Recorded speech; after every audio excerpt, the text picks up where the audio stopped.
इस दुनिया में कुछ लोगों में किशोरावस्था के दौरान सुपर पावर विकसित हो गई। कोई दीवारों के पार जा सकता था, कोई उड़ सकता था, तो कोई स्पेस और टाइम में सफर कर सकता था। लेकिन जल्दी ही वैज्ञानिकों को इसकी भनक लग गई।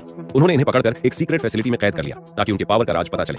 लेकिन आज अचानक गार्ड उसकी बहन को ले गए। कुछ ही देर बाद जमीन हिलने लगी। रिसर्च फैसिलिटी में जबरदस्त भूकंप आ गया। तभी एक बुजुर्ग आदमी आया और बोला, तुम्हारी बहन की शक्ति जाग गई है। उसका पावर बेहद खतरनाक था, कोलैप्स। उसी के कारण यह भूकंप आया जिसने आधी फैसिलिटी तबाह कर दी।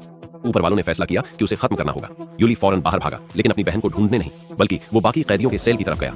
बागियों की छोड़ी चिट्ठी के अनुसार उसने टेलीपैथ को ढूंढा और अपनी पावर चुराने की क्षमता एक्टिवेट कर दी, क्योंकि सिर्फ इसी शक्ति से वो अपने भाई तक पहुंच सकता था जिसे कालकोठरी में कैद किया गया था। उसके भाई के पास एक खतरनाक शक्ति थी, समय को उलटने की।